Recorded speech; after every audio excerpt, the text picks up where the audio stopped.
Assalamualaikum warahmatullahi wabarakatuh. Saya atas nama Sepita dengan NIM D1B12060 kelas B, jurusan Agroteknologi Fakultas Pertanian Universitas Haluoleo.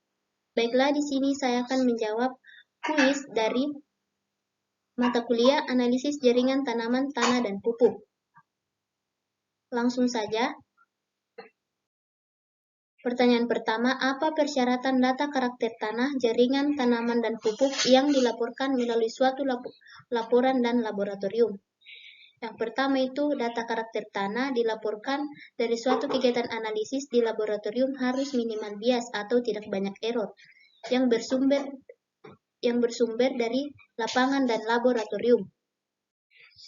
Pertanyaan yang kedua, hal-hal apa yang menjadi perhatian serius dalam tahapan menentukan sifat atau konsentrasi analit dalam sampel tanah, jaringan, tanaman, dan pupuk?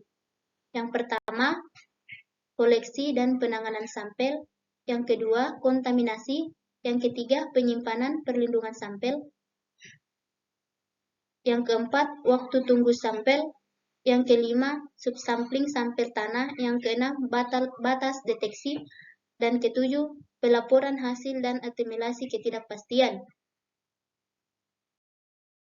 Yang ketiga, jelaskan pendekatan metode dalam menentukan kadar analit secara kuantitatif dalam analisis tanah, jaringan, tanaman, dan pupuk. Yang pertama itu gravimetri.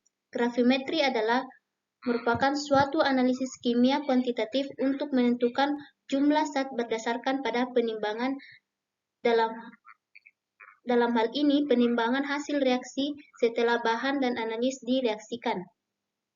Yang kedua itu titrimetri, dikenal juga sebagai titrasi, adalah metode analisis kimia kuantitatif yang umumnya digunakan untuk menentukan konsentrasi dari suatu analit yang telah diketahui.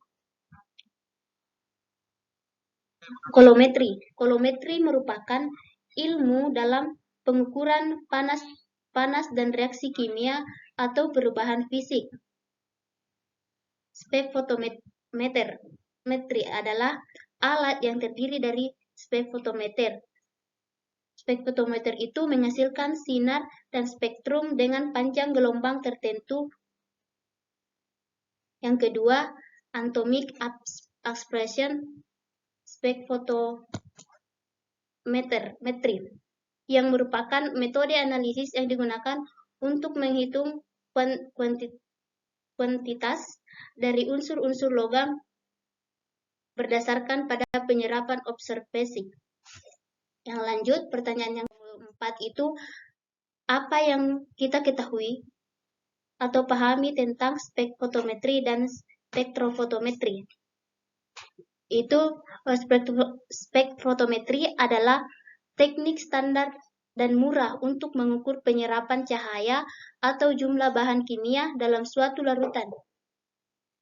Ini menggunakan berkas cahaya yang melewati sampel dan setiap senyawa dalam larutan penyerapan atau transmisikan cahaya pada panjang gelombang tertentu. Yang kedua itu spektrometri serapan atom atau SAA. Penyerapan metode analisis unsur secara kuantitatif yang pengukurannya berdasarkan penyerapan cahaya dengan panjang gelombang tertentu oleh atom logam dan keadaan bebas. Sekian dan terima kasih. Assalamualaikum warahmatullahi wabarakatuh.